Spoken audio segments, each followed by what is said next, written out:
welcome to the feast, the happiest place on earth. This is your home, this is your family, amin. Wah, saya sangat-sangat diberkati tadi lewat misa, lewat homili. You know what, bahwa hari ini lebih dari sekedar kita, besok sebenarnya kita merayakan ulang tahun kemerdekaan negara kita Indonesia yang ke-80. Satu tahun yang lalu saya ingat saya jemput seorang leader dari FIS Manila yang membawahi kita Indonesia.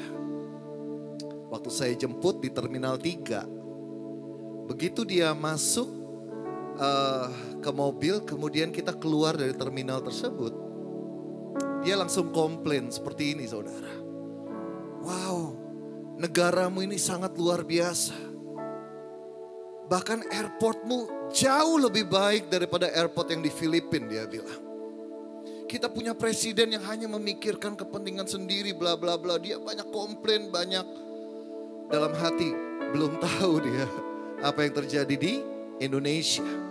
Tapi pada momen itu saya menyadari rumput tetangga selalu lebih hijau, betul? Demikian juga mungkin dengan keluarga kita, dengan pekerjaan kita.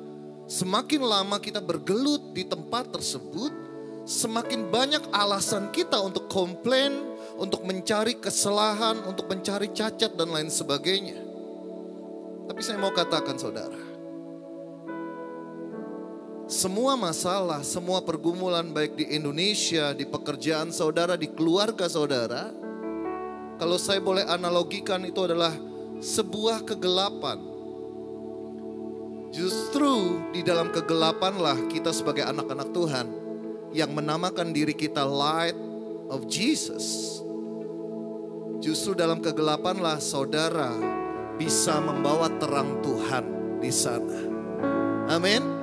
Saat ini sosial media kita dengan mudahnya ngetik, ngata-ngatain pemimpin kita, kita bisa demo anarkis dan lain sebagainya. Tapi justru di momen-momen seperti inilah kita sebagai anak-anak Tuhan, kenapa kita nggak menuliskan sesuatu yang memberkati negara kita, sesuatu yang memberkati keluarga kita, sesuatu yang memberkati pekerjaan kita, karena itulah yang harusnya kita lakukan sebagai anak-anak Tuhan. Yes, kita bukan menyangkal bahwa negara kita banyak yang perlu diperbaiki, bahkan negara lain juga. Tapi justru pada momen ini saudara, saya mau katakan bahwa mungkin Tuhan mau pakai saudara dan saya untuk menjadi setitik terang di negara kita, di keluarga saudara, di pekerjaan saudara. And you know what? Ketika mereka melihat terang itu, nama Tuhan akan dipermuliakan melalui kehidupan kita. Amin. Hari ini temanya tepat sekali. We need a hero. Katakan kiri kananmu, we need a hero. Kita perlu pahlawan. Kita akan belajar banyak dari perjalanan bangsa Israel. By the way, saya ingin menyapa siapa yang baru pertama kali hadir. Pertama kali hadir di FIS, boleh angkat tangan saudara. Saya ingin menyapa kalian semua yang pertama kali, welcome to the family. Terima kasih sudah datang di tempat ini. Mari bersama-sama kita mau doakan doa favorit kita. Ini doa yang selalu kita doakan sebelum kita menerima kebenaran firman Tuhan. Mari datang dalam hadirat Tuhan, datang dengan penuh iman dan percaya di dalam nama Bapa dan Putra dan Roh Kudus. Amin. Sama-sama. Today I receive all of God's love for me. Today I open myself to the unbounded, limitless, overflowing abundance of God's universe. Today I open myself to God's blessing, healing and miracles. Today I open myself to God's word so that I become more like Jesus every day. Today I proclaim that I'm God's beloved. Come on. I'm God's servant. I'm God's powerful champion. And because I'm blessed, I'm blessing the world. In Jesus' name. Amen. Angkat tangan saudara. Katakan. Surrender unto my feet.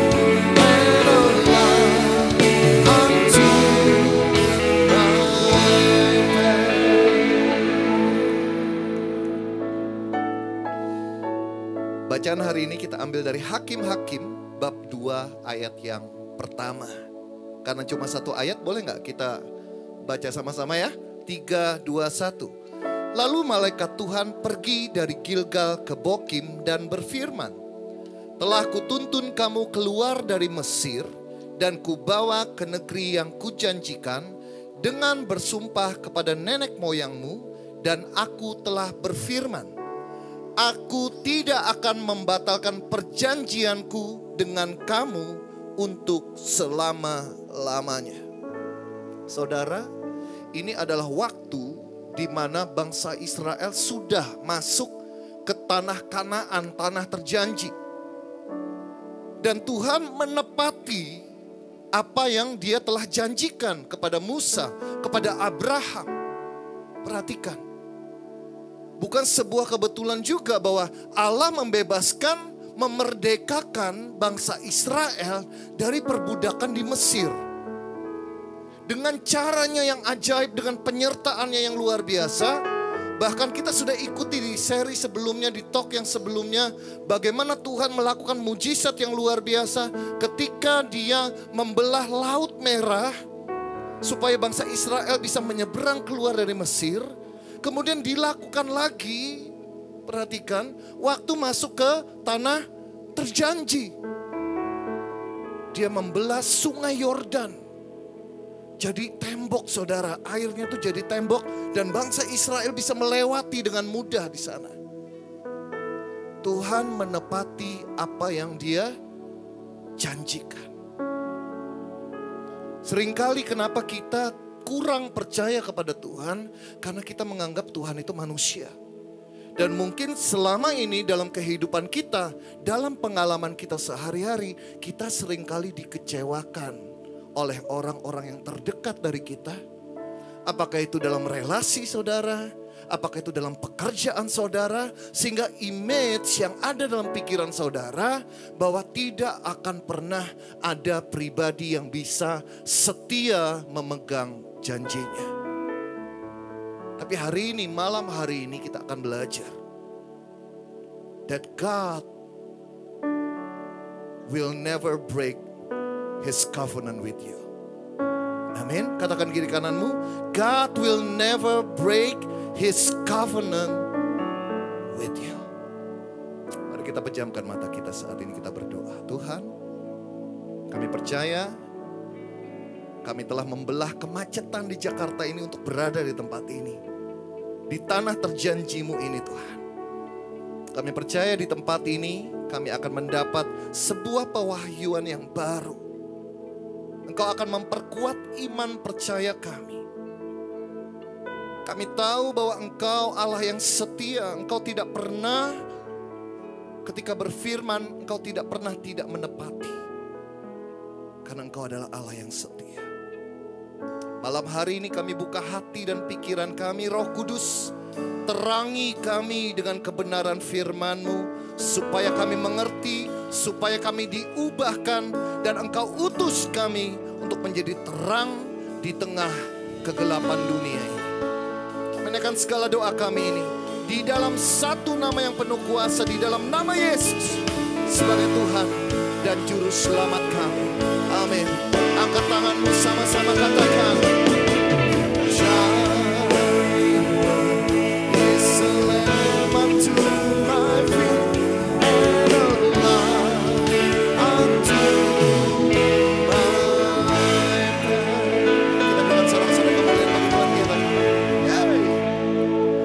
duduk saudara, katakan kiri kananmu, Tuhan akan berbicara kepada engkau malam hari ini. Amin. Hari ini sampailah kita masuk ke kitab yang dinamakan Hakim-Hakim. Kalau saudara membaca sebelumnya di kitab Joshua, ada begitu banyak kemenangan, penyertaan Tuhan yang luar biasa. Sama. Di sini juga kita akan mempelajari bahwa di kitab Hakim-Hakim ini ada kemenangan juga. Tapi kalau kita nanti baca lebih detail lagi, jadi ceritanya selama 1 bulan ini kita akan Bible study. Oke? Saudara dan saya kita akan Bible study supaya kita ngerti. oh tiap kitab itu menceritakan tentang apa. Karena kalau saudara sungguh-sungguh melihat, memperhatikan secara detail setiap kebenaran firman Tuhan, saya yakin ini akan menjadi modal yang sangat penting bagi saudara dan saya untuk menjalani kehidupan ini. Amin. Nah, masalahnya adalah dalam kitab Hakim-Hakim ini ceritanya banyak sekali tentang tragedi. Bukan sesuatu yang menyenangkan, bahkan saudara akan melihat, wah, ternyata bangsa Israel seperti itu, padahal Tuhan itu begitu setia. Namanya aja hakim-hakim. Jadi nanti akan ada banyak, we need a hero. Nah, hero-nya ini hakim-hakim ini saudara. Pemerintahnya nanti. So, the purpose of the book of Judges is to disturb you. Untuk mengusik saudara, untuk memperingatkan saudara, untuk juga saudara bisa melihat bahwa, wah, ini yang dilakukan orang-orang yang sebelumnya dekat sama Tuhan, yang sebelumnya menikmati janji Tuhan, melihat mujizat dari Tuhan, melihat mendapatkan pertolongan dari Tuhan, tapi akhirnya mereka menjauh dan jatuh jauh dari Tuhan. Nah, ini kitab Hakim-Hakim. Jadi itu seperti downward spiral, spiral yang makin menurun saudara. Nah, itu ada beberapa stages, ada beberapa tahap. Yang pertama adalah ketika bangsa Israel worships other gods and does evil. Jadi bangsa Israel ini kembali menyembah allah-allah lain dan melakukan hal-hal yang jahat di mata Tuhan. Kita bisa baca dari Hakim-Hakim 2 ayat yang ke-11. Dikatakan seperti ini. Lalu orang Israel melakukan apa yang jahat di mata Tuhan dan mereka beribadah kepada para Baal. Baal itu dewa sesembahan orang Kanaan pada waktu itu saudara. Jadi dia menyembah selain Allah Yahweh dikatakan.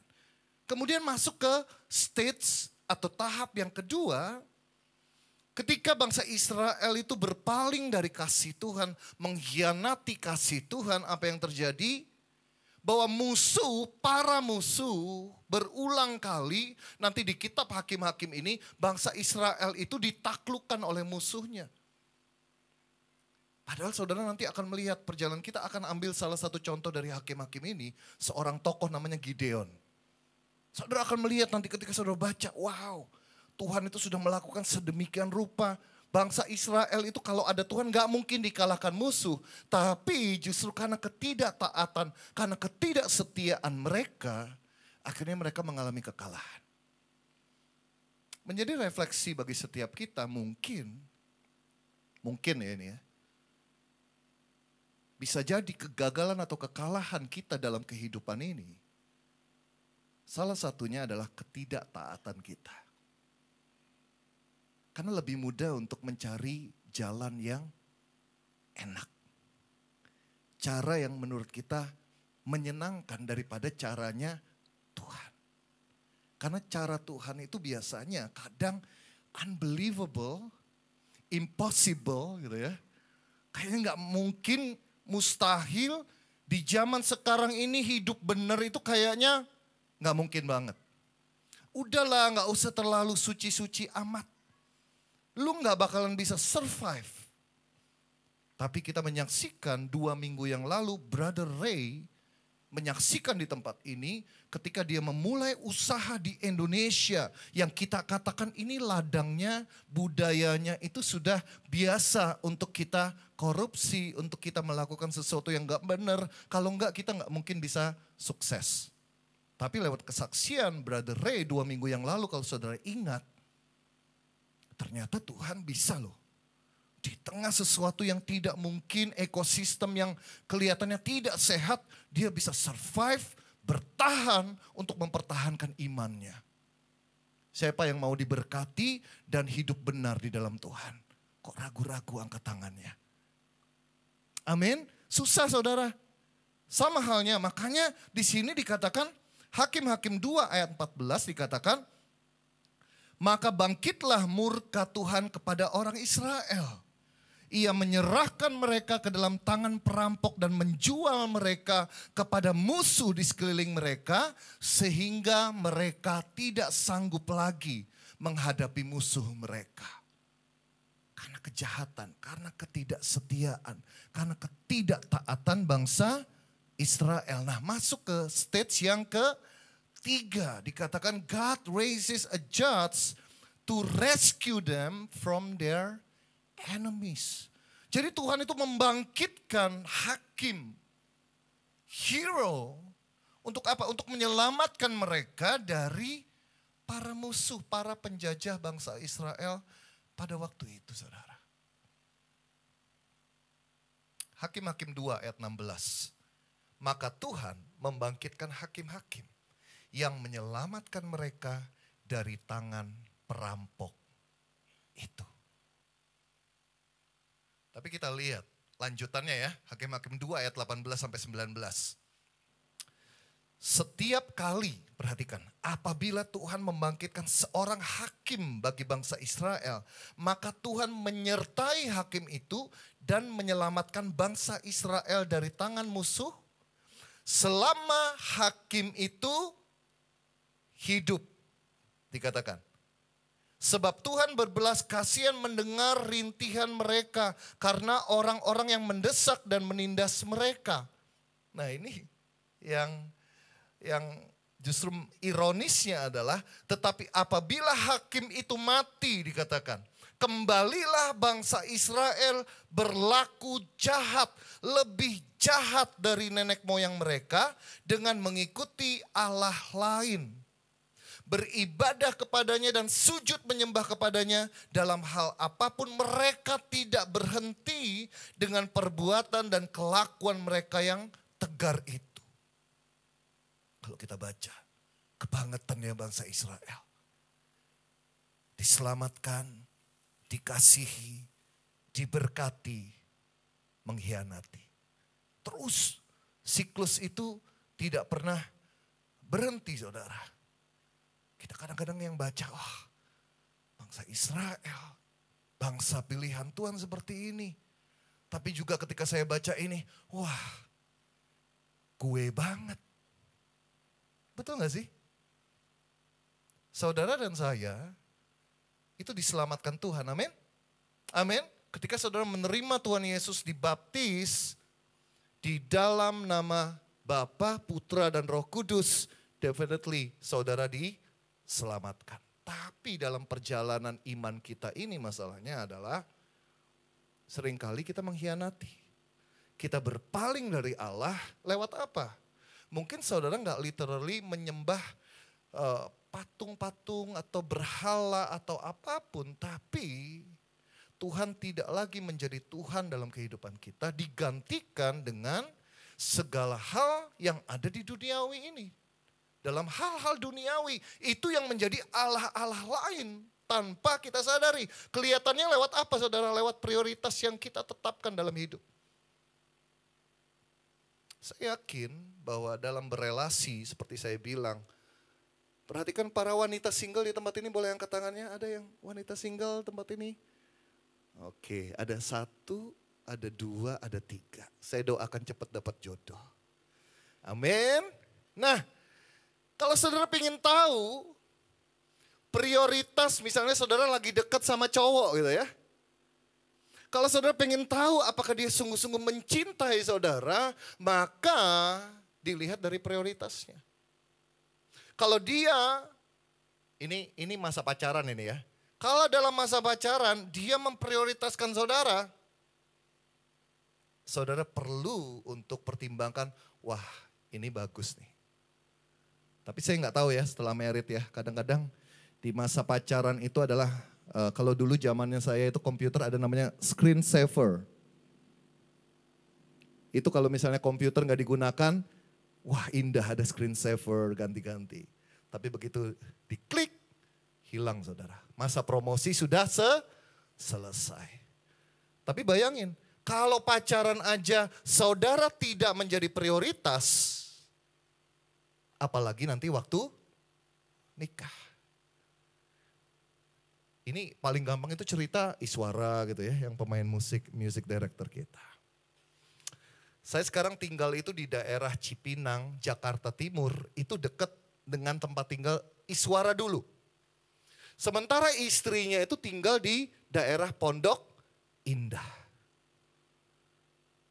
Karena kekuatan cinta lah saudara. Saya itu ya mikir-mikir kalau meeting di Pondok Indah saya mikir-mikir. Kenapa? Dari Jakarta Timur, apalagi sekarang ada ganjil genap dan lain sebagainya, untuk menuju ke Pondok Indah, apalagi pulang kerja itu bisa 1,5 sampai 2 jam. Karena kekuatan cinta saudara. Iswara itu tiap hari ada di rumahnya Bella. Dengan kata lain, pada waktu itu Bella menjadi prioritas. Ketahuannya dari mana? Dari keputusan, dari tindakan, dari komitmen yang dia berikan untuk datang setiap hari. Kadang gak ketemu Bella, kadang ketemu papa mamanya Bella namanya OGMD bagi yang gak tahu. Itu menerima siraman rohani tiap hari.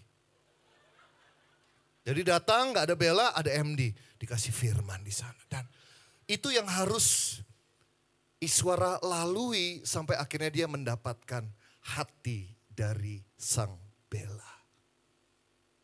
Nah sekarang kalau kita mengatakan bahwa Tuhan itu menjadi prioritas, menjadi Tuhan dalam hidup kita. Seharusnya saudara, doa itu prioritas nomor 1 seharusnya dalam kehidupan kita. Tapi gak usah angkat tangan, saya gak akan tanya siapa yang berdoa tiap hari, gak perlu.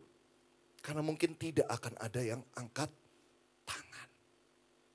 Nah ini kita akan belajar hari ini. Ada satu tokoh, sebenarnya ada 2, tapi waktu kita terbatas. Kita ambil satu aja. Seorang hakim yang dinamakan Gideon, saudara. Nah Gideon itu ada 3 fase dalam kehidupan dia sebagai seorang hakim. Yang pertama adalah identitas Gideon adalah Gideon the timid. Timid itu artinya apa? Pemalu, penakut. Buktinya apa? Buktinya kita bisa lihat di Hakim-Hakim 6 ayat 12 sampai 12 dilanjutkan 14 sampai 16. Ini ceritanya waktu malaikat menampakkan diri kepada Gideon. Perhatikan, kita belajari satu-satu ya. Malaikat Tuhan menampakkan diri kepada Gideon dan berfirman kepadanya, demikian, Tuhan menyertai engkau ya pahlawan yang gagah berani. Lalu berpalinglah Tuhan kepadanya dan berfirman, pergilah dengan kekuatanmu ini dan selamatkanlah orang Israel dari cengkraman orang Midian. Bukankah aku mengutus engkau? Tetapi jawabnya kepadanya. Perhatikan, ini jawaban dari Gideon. Ah Tuhanku, dengan apakah akan kuselamatkan orang Israel? Ketahuilah, kaumku adalah yang paling kecil dikatakan di antara suku Manasye. Dan aku pun seorang yang paling muda di antara kaum keluargaku. Berfirmanlah Tuhan kepadanya, tetapi akulah yang menyertai engkau. Sebab itu engkau akan memukul kalah orang Midian itu sampai habis. Kalau saudara gak ngerti konteksnya, saudara akan berpikir, oh Gideon ini orang yang very humble. Sangat-sangat rendah hati. Dia bilang, ini sukuku, kaumku ini yang paling kecil. Padahal enggak saudara. Kemudian dia bilang, oh aku seorang yang paling muda. Seakan-akan kayak, he's very humble. Padahal sebenarnya dia itu orang yang takut, orang yang pemalu. Bisa dikatakan seperti itu. Tapi kita lihat Gideon tetap bergerak. Kenapa? Karena ada janji Tuhan di sana. Tetapi akulah yang menyertai engkau dikatakan.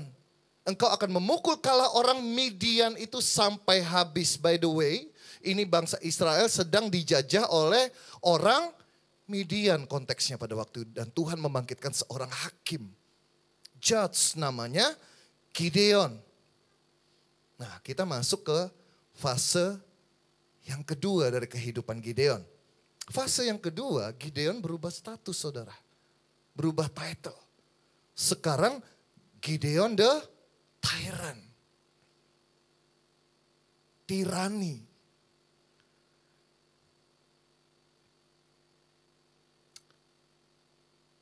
Hakim-Hakim 7 ayat yang ke-7 dikatakan gini.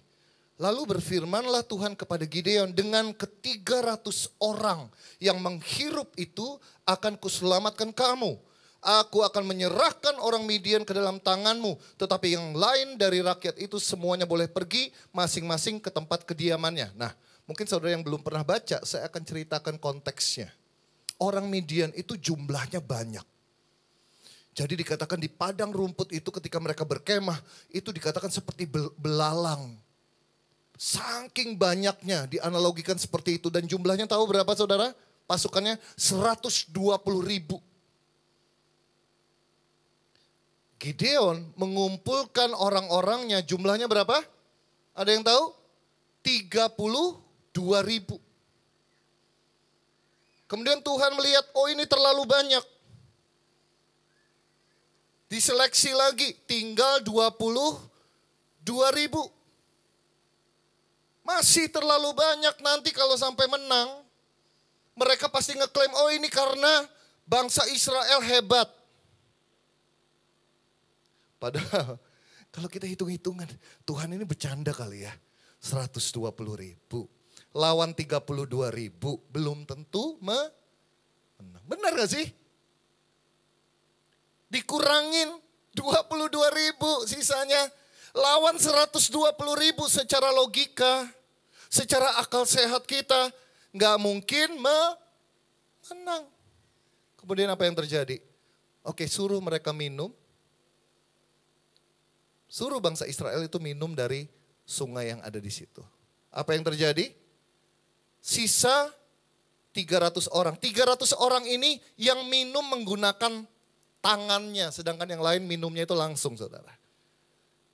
Aneh ya. Bayangin, dipisahkan, diskualifikasi karena apa? Karena minum gak pakai tangan. Sisa berapa? 300. Ini bukan film 300 Spartan gitu ya, ada yang pernah nonton? Itu kan gede-gede, kuat-kuat, ini biasa orang Israel.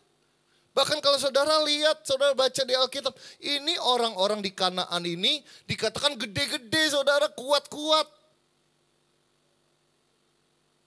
32.000, 22.000, sisa kemudian 300. Lawan 120.000. Menang gak? Ya kalian sudah baca, menang, pasti menang. Gimana kalau kita ada di posisi dalam kehidupan nyata, kita tetap jalan gak? Kita tetap beriman gak? Saya yakin banyak di antara kita yang kabur, saudara. Karena apa? Karena kita lebih mengandalkan apa logika kita, pemikiran kita daripada jalan Tuhan yang seperti saya sampaikan tadi. Impossible, unbelievable, apalagi yang ngebel-bel gitu. Pokoknya udahlah gak masuk akal Tuhan. Tapi kita tahu cerita terakhirnya. Dengan 300 orang. Bangsa Israel mengalami kemenangan karena siapa? Karena Tuhan. Jadi kalau 300 lagi gak bisa ngeklaim, oh ini karena aku hebat, ini pilihan. Pilihannya itu bukan, oh pinter pedang, yang minumnya pakai tangan. Bisa bayangin gak sih apa hubungannya bisa menang perang karena minum air dengan tangan, gak ada hubungannya. Nah itu rumusnya Tuhan, aneh tapi nyata. Kelihatannya mustahil, tapi kalau saudara berjalan dengan Tuhan, kita akan berjalan dalam kemustahilan. Sesuatu yang bagi orang lain itu gak masuk akal, tapi itu terjadi loh. Saya yakin banyak kesaksian di dalam kehidupan saudara dan saya, penyertaan Tuhan itu dalam sesuatu yang kelihatannya jalan buntu, gak mungkin. Ternyata bersama dengan Tuhan kita segala sesuatu mungkin. Kita lanjut. Seru nih kalau saudara baca cerita Gideon itu, saudara akan menemukan banyak sekali wisdom di sana. Hakim-Hakim 8 ayat 14 sampai 16. Nah, Ketika bangsa Israel itu menang ya 300 tadi, itu kan belum semuanya berhasil ditangkap, dibunuh. Ada 2 raja dari bangsa Midian ini yang kabur ceritanya. Tapi perhatikan, kita lihat. Ditangkapnya lah seorang muda dari penduduk Sukkoi. Setelah ditanyai, orang itu menuliskan nama para pemuka dan para tua-tua di Sukkoi untuk Gideon. 70 orang banyaknya. Lalu pergilah Gideon kepada orang-orang Sukkot. Kok sampai pesawat Sukkoi ini. Sambil berkata, inilah Seba dan Salmuna yang karenanya kamu telah mencela aku dengan berkata, sudahkah Seba dan Salmuna itu ada dalam tanganmu, sehingga kami harus memberikan roti kepada orang-orangmu yang lelah itu. Lalu ia mengumpulkan para tua-tua kota itu, yang mengambil duri, padang gurun dan onak, dan menghajar orang-orang Sukkot dengan itu. Juga menara Noel dirobohkannya dan dibunuhnya orang-orang kota itu. Saudara, di tengah perjalanan mereka mengejar 2 raja dan pasukannya itu, pasukan Midian. Dia itu melewati daerah yang namanya Sukkot dan Noel. Perhatikan.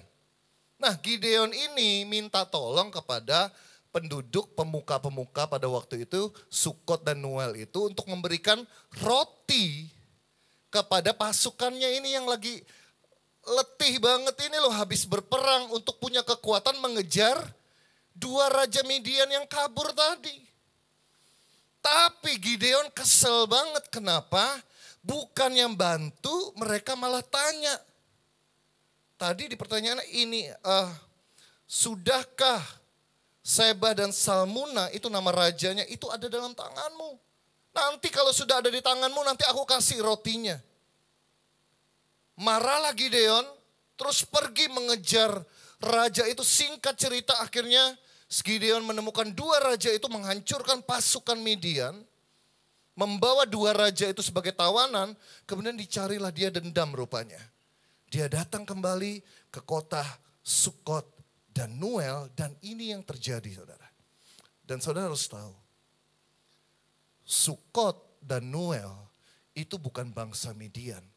Sukkot dan Noel itu bangsa Israel. Wow.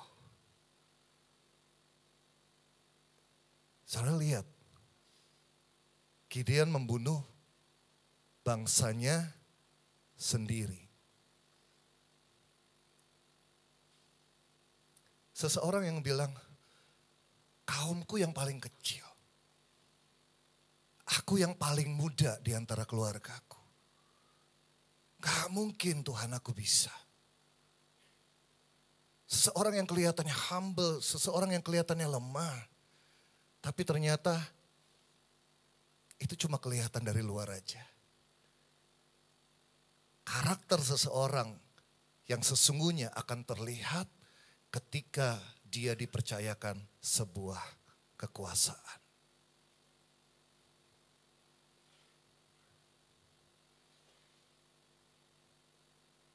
Kemudian gak cuma berhenti di sana, saudara. Singkat cerita, setelah mengalami kemenangan itu, apa yang dilakukan oleh Gideon? Gideon sebelumnya, wah aku terlalu muda, terlalu ini gak layak dan lain sebagainya. Dia punya anak nanti, dia punya 70 anak, perhatikan. Salah satunya dinamakan Abimelek. Mungkin saudara pernah dengar kata itu, nama itu. Dan Abimelek itu artinya adalah son of the king. Anak seorang raja. Kontras ya. Yang kelihatannya low profile. Ketika dia diberikan kekuasaan. Bahkan anaknya pun namanya itu artinya anak seorang raja. Ayahku itu raja. Nah, kalau saudara baca lagi, Hakim-Hakim 8 ayat 22 sampai 23, dikatakan gini. Kemudian berkatalah orang-orang Israel kepada Gideon, biarlah engkau memerintah kami, baik engkau, baik anakmu maupun cucumu, sebab engkaulah yang telah menyelamatkan kami dari tangan orang Midian. Ini jawaban Gideon, ini rohani banget saudara, dikatakan gini. Jawab Gideon kepada mereka, aku tidak akan memerintah kamu dan juga anakku tidak akan memerintah kamu. Tetapi Tuhan yang memerintah kamu. Saya sampai highlight warna merah.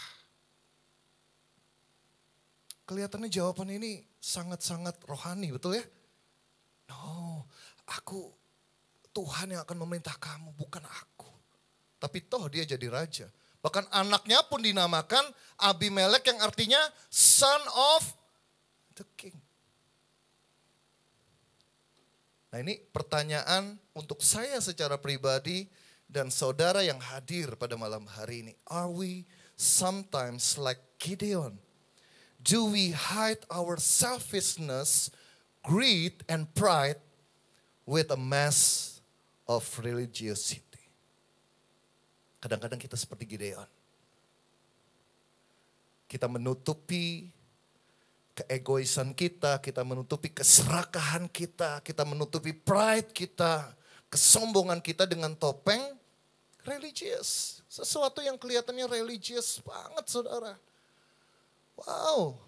Selama ini kalau kita dengar cerita Gideon, Gideon dengan 300 orang mengalahkan bangsa Midian. That's it. Tapi perhatikan, kita gak pernah memperhatikan ternyata Gideon itu membantai bangsanya sendiri hanya karena bangsanya ini juga takut. Pemimpin tadi Sukot dan Noel, mereka juga mikirin, waduh ini 300 orang dikasih makan kalau menang. Kalau sampai gak menang, gimana dengan rakyatku? Apakah salah seorang pemimpin mikirin rakyatnya? Dan apakah benar tindakan dari Gideon ketika 2 kota itu tidak membantu dia dengan alasan bangsaku sendiri gak bantu aku, terus dibantai semua saudara? Padahal dia juga suku Israel yang mengalami penindasan bangsa Midian pada waktu itu. Ternyata seringkali justru kita menjadi siapa yang kita benci. Fase yang ketiga yang terakhir. Setelah tadi yang pertama Gideon the timid. Kemudian Gideon the tyrant. Yang ketiga Gideon the traitor. Hakim-Hakim 8 ayat 24 sampai 27. Setelah ditanyain, kamu mau memerintah? Enggak, Tuhan yang memerintah atas kamu. Tapi perhatikan apa yang dikatakan Gideon kepada orang-orang Israel pada waktu itu. Satu hal saja yang kuminta kepadamu, baiklah kamu masing-masing memberikan anting-anting dari jarahannya. Karena musuh itu beranting-anting emas, sebab mereka orang Ismail. Kemudian Gideon membuat efod dari semuanya itu dan menempatkannya di kotanya di Ofra. Di sanalah orang Israel berlaku serong dengan menyembah efod itu. Inilah yang menjadi jerat bagi Gideon dan seisi rumahnya.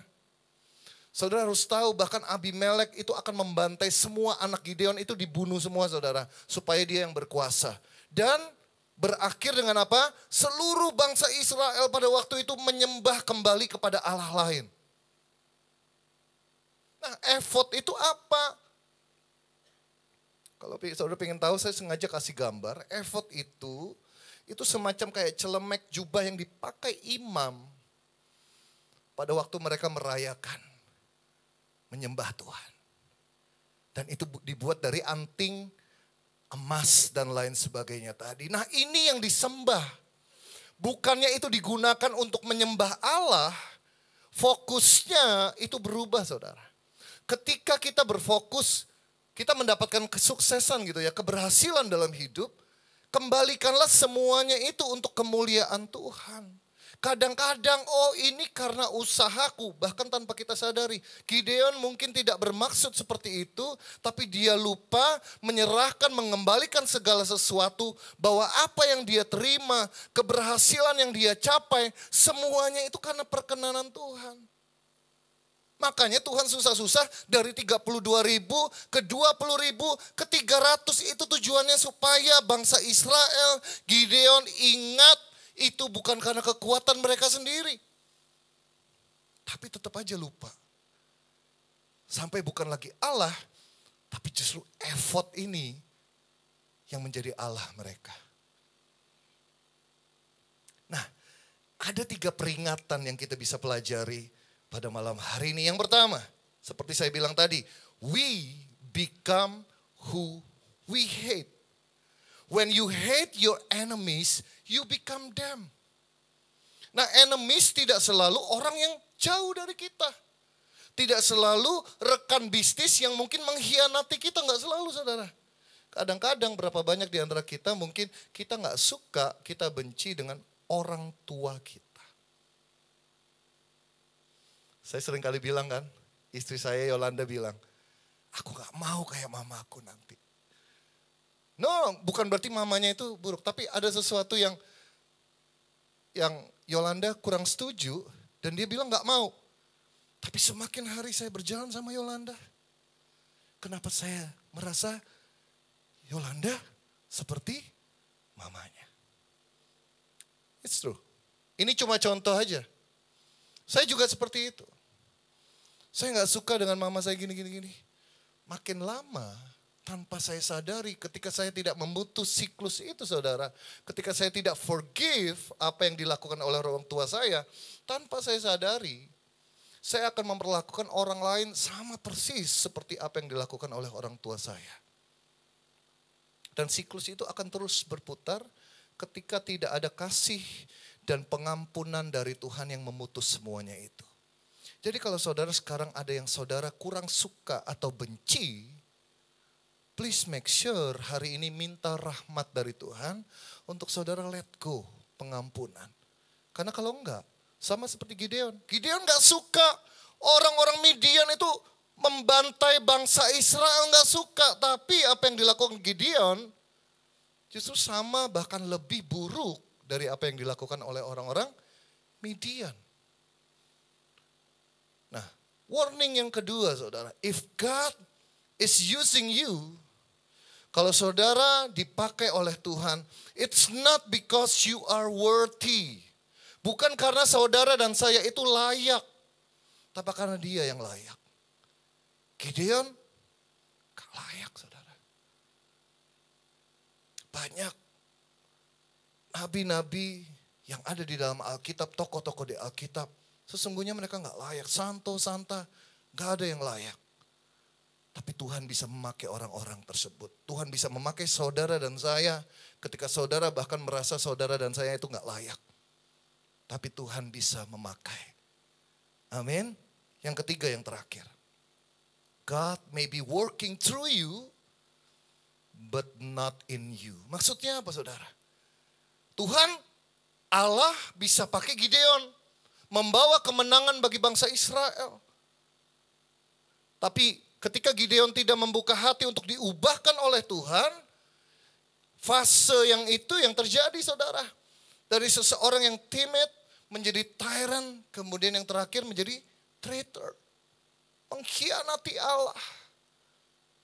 Makanya saya juga bisa bilang kepada saudara teman-teman yang melayani di komunitas LOJF, mungkin teman-teman yang hadir juga melayani di paroki, di komunitasnya, di persekutuan doanya, dimanapun saudara dipanggil Tuhan, perhatikan. Jangan cuma sibuk untuk melakukan pelayanan, tapi perhatikan apakah saudara juga mau untuk dibentuk dan diubahkan untuk semakin serupa dengan Tuhan. Itu yang harusnya menjadi goal kita. Amin. Kita berkomunitas, kita beribadah seperti ini saudara, bukan sekedar memenuhi kewajiban kita sebagai seorang Katolik. No.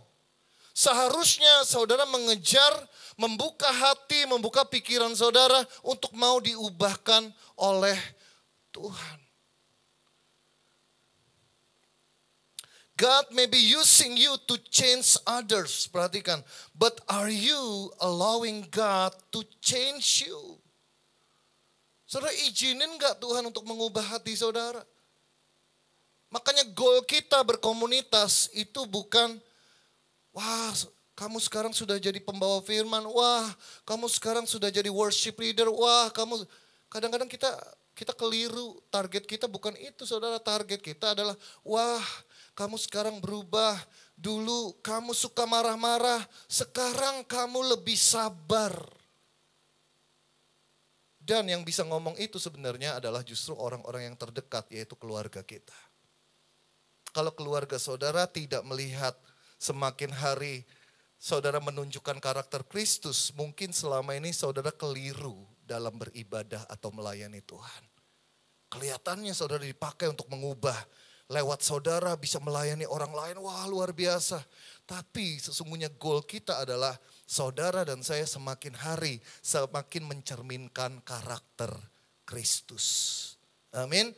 God may be working through your hands, but are you letting Him work in your heart? Tuhan mungkin bisa bekerja melalui tangan saudara. Tapi apakah saudara membiarkan Dia bekerja di dalam hati saudara? Karena Paulus bilang gini dalam 1 Korintus 9 ayat 27. Tetapi aku melatih tubuhku dan menguasainya seluruhnya. Supaya apa? Supaya sesudah memberitakan Injil, perhatikan.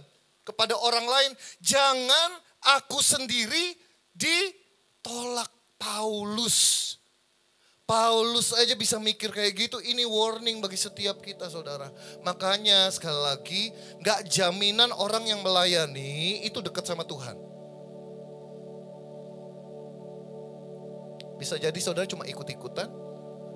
Bisa jadi saudara cuma butuh eksistensi diri. Bisa jadi karena saudara terpaksa. Atau supaya saudara kelihatan baik. Saudara membutuhkan validasi dari orang lain. Tapi itu semua sia-sia. Makanya Paulus, wow, jangan sampai aku sendiri ditolak. Makanya dia melatih dirinya, melatih tubuhnya, menguasai seluruhnya. Artinya apa? Supaya perbuatan dia, perkataan dia, itu sesuai dengan apa yang dia beritakan. Gampang saudara untuk bawa firman seperti ini. Saya mau bilang, saudara belajar aja public speaking, saudara ikut aja Bible study, pelajari terus, saya yakin saudara akan dimampukan. Tapi yang susah itu adalah memberitakan Injil lewat kehidupan kita sehari-hari. Karena mereka akan lihat, apalagi zaman sekarang Gen Z, mereka akan lebih lihat apakah orang ini melakukan apa yang dia katakan.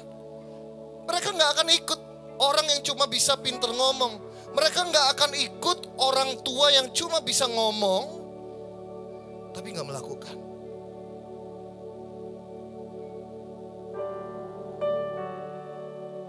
Kembali ke ayat yang tadi, Hakim-Hakim 2 ayat yang pertama.